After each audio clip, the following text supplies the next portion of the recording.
name's Sam Hernandez. I'm the mobilization director with Elijah Rising, and I've been with Elijah Rising 8 years now.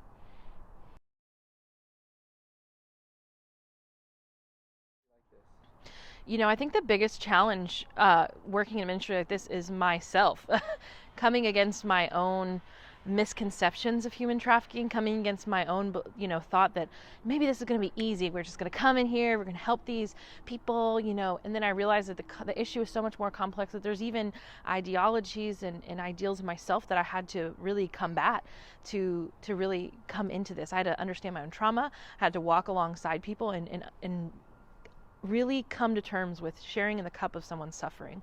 It's not about bringing people a problem. It's about walking with them through the valley, being Christ to someone, and that is very, very difficult. And then, of course, convincing people that your work is worthy of funding and that it's needed. So it's been 8 challenging years, but I've seen so much hope and so many stories of people doing what seemed to be the impossible. So I'm very grateful.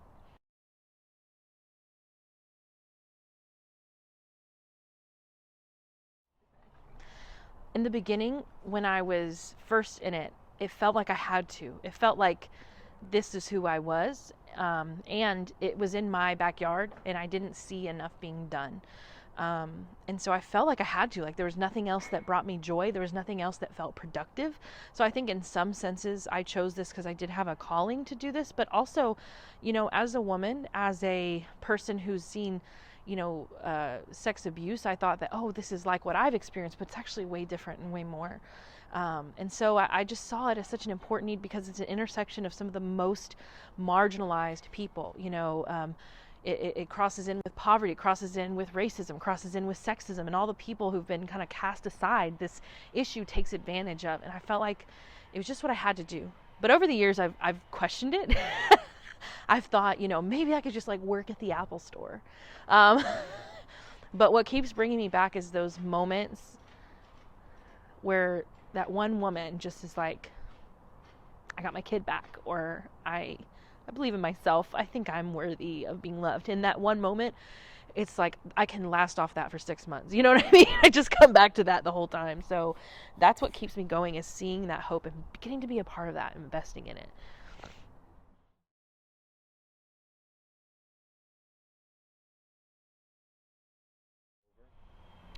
I think that the everyday person who maybe just hasn't experienced something like this feels like it just feels so other. It feels so unbelievable that someone would be so cruel, that someone could do this to a person.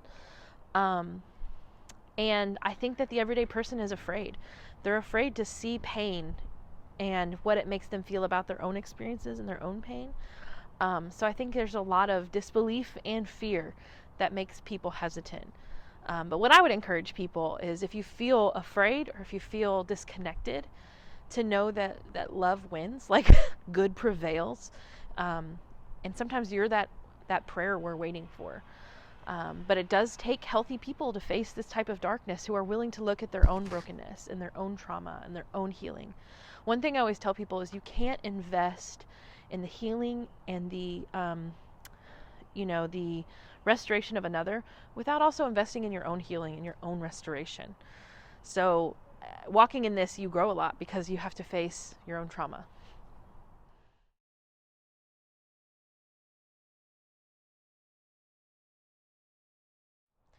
I think more recently, something happened for a woman that I had been walking with for years in her life, where she was able to move to the next phase of her life. And she was working in the social enterprise, which is under my direction, where they work and they get to have an employment. They get to have work history that really helps them get a job in the future. Because it's hard enough to be a woman in the workplace sometimes, but then to advocate for yourself. And then if you have a huge gap in work history. But anyway, she had been a part of this program, and something really important happened to her where she could move to the next phase of life. And we just sat looking at each other crying and thinking like, man, like this is the Lord, because we were just making candles in my kitchen. Like, how is it that God took this one little thing and made it big enough so that you could do this for you and your family? Like it. So that moment of just looking at each other and both having the understanding that it wasn't like, ooh, I'm a hero. It was like, whoa, God really did this. And we're going to see this again and again and again. That is like such a special moment. I have a picture of us both crying. I took on my phone because I was like, I want to remember this forever on those hard days.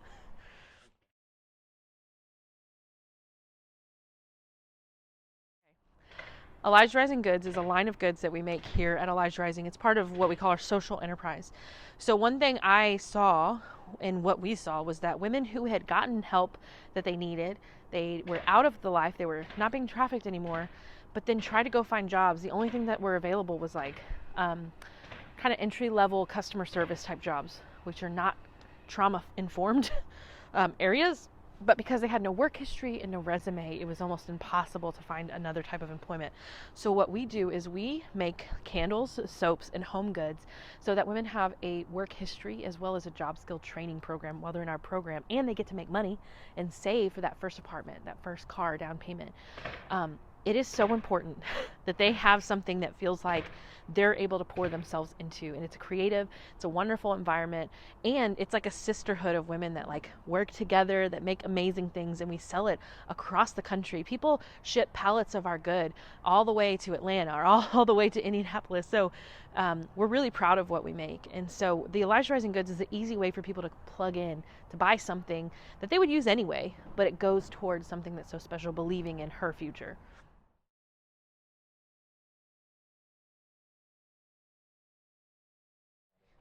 Yes, so we had a store and we outgrew that space because, we thought that our bread and butter, our main sales to maintain the social enterprise would be, the person down the street or a little shop that people come into.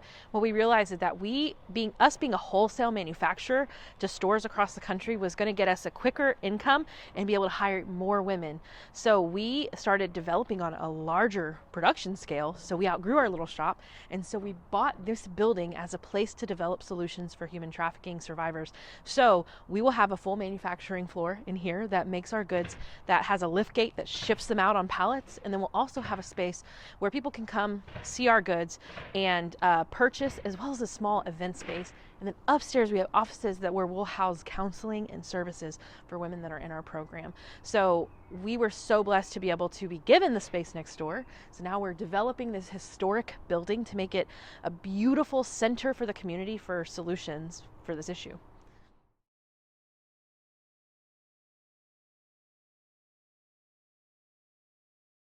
I would say if there's a place that you're looking to invest that is really going to bring solutions to ending sex trafficking, Elijah Rising, I 100% agree with. I work here and I'm a donor myself because I believe that building the long-term economic empowerment of women who've come out of trafficking is not only going to change their lives, it's going to affect generations upon generations upon generations. The things that we're investing in one woman is an entire line of people who will be like helped removed from poverty, helped removed from exploitation in a way that isn't just like, here, do this, but giving them a pathway to walk with them. I believe that ending sex trafficking is like the most hands and feet ministry of Jesus it's one of them that is one of the most important things that we could do as the kingdom and as people, as business people, to invest in our communities, to invest for our kids. I believed in this ministry my whole life that I've known about it.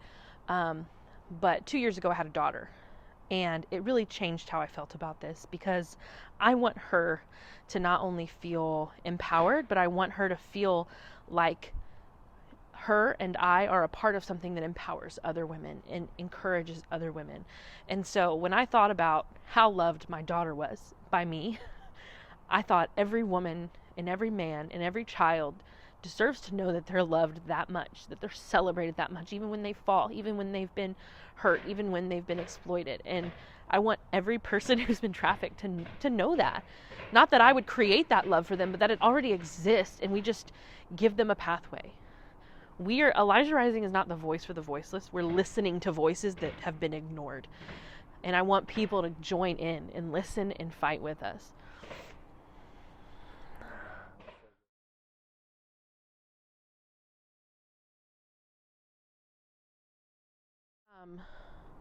I would just say don't downplay your voice. Don't downplay your fight.